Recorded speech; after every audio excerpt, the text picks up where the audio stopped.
औज़ुबिल्लाहिमिनश्शैतानिर्रजीम बिस्मिल्लाहिर्रहमानिर्रहीम।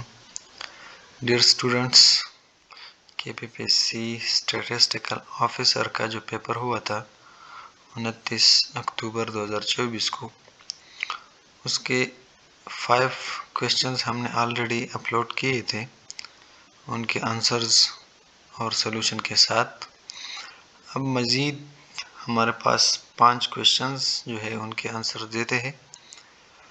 तो question number 6 है हमारे पास पेपर में। तो पता नहीं ये क्वेश्चन नंबर 6 होगा या 20 होगा या 25 होगा, जो भी होगा, लेकिन हमने यहाँ चूँकि एक सीरीज से स्टार्ट लिया है, क्वेश्चन नंबर 1, 2, 3, 4, 5 एंड 6।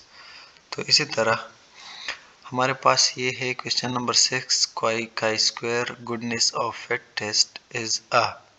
कहते हैं कि chi square goodness of fit test जो है ये कौन सा टेस्ट है, पैरामीट्रिक टेस्ट है, नॉन पैरामीट्रिक टेस्ट है, और इनके अलावा सी और डी ऑप्शंस में भी कुछ दिए हैं उन्होंने, लेकिन किसी ने मुझे ये नहीं बताया कि इसमें कौन कौन से ऑप्शन है।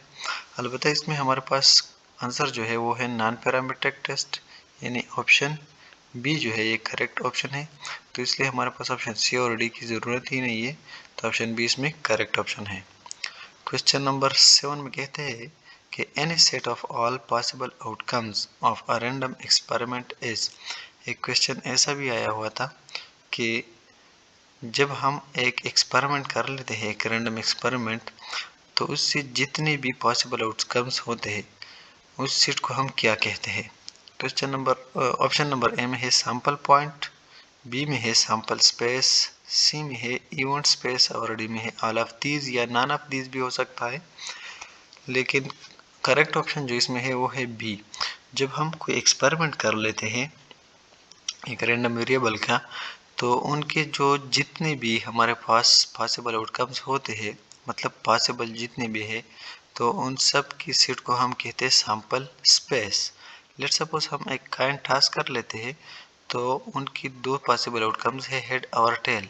जब हम हेड और टेल दोनों को लिख लेते हैं एक ब्रैकेट में के अंदर, तो इसको हम सैंपल स्पेस कहते हैं, ठीक है। या हम एक डाई थ्रो कर लेते हैं, तो डाई के पॉसिबल आउटकम्स 1 से लेकर 6 तक है, तो 1 से लेकर 6 तक जितने भी डॉट्स बनते हैं हम वो लिख लेते हैं, तो इसको हम कहते हैं सैंपल स्पेस, ठीक है।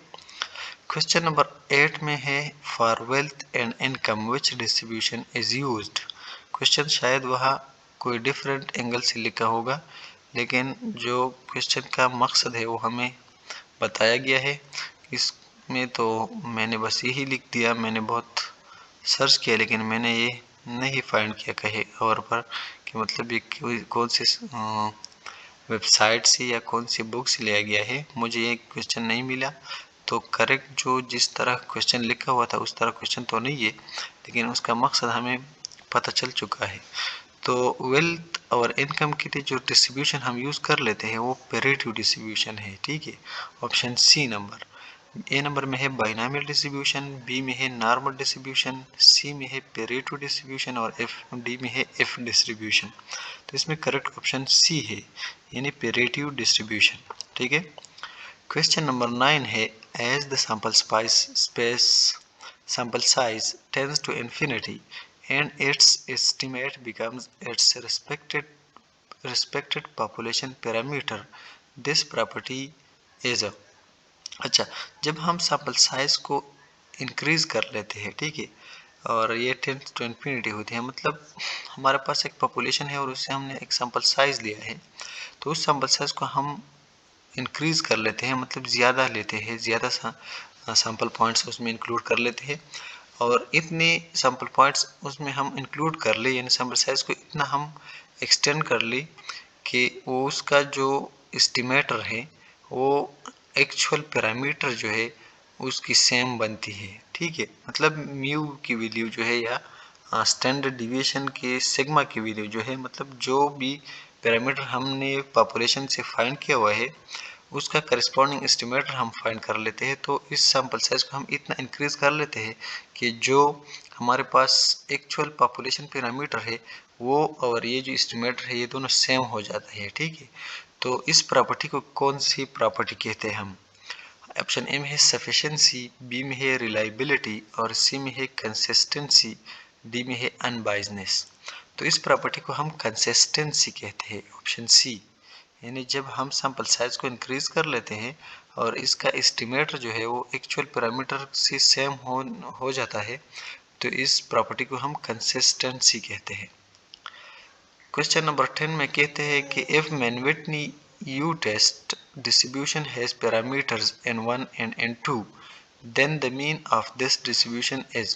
कहते हैं कि जब हमारे पास मैनविटनी यू टेस्ट में डिस्ट्रीब्यूशन की पैरामीटर जो है वो n1 और n2 है, ठीक है, तो इसका जो मीन है या एवरेज है वो क्या बनता है।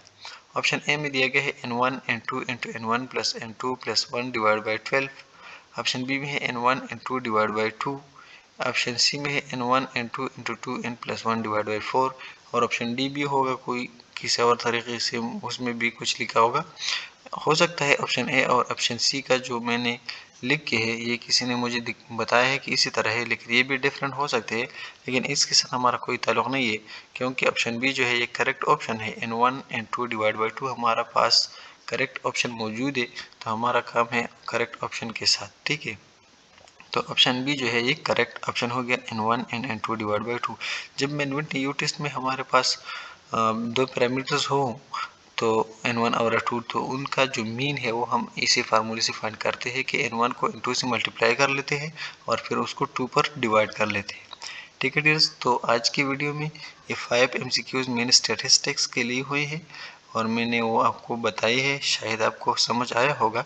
अगर कोई क्वेश्चन हो तो आप कमेंट्स में पूछ सकते हैं या मेरे व्हाट्सएप नंबर पर भी आप पूछ सकते हैं, ठीक है डियर्स। इंशाल्लाह नेक्स्ट वीडियो में फिर मुलाकात होगी, तब तक के लिए अस्सलामु अलैकुम वरहमतुल्लाहि वबरकातुहू।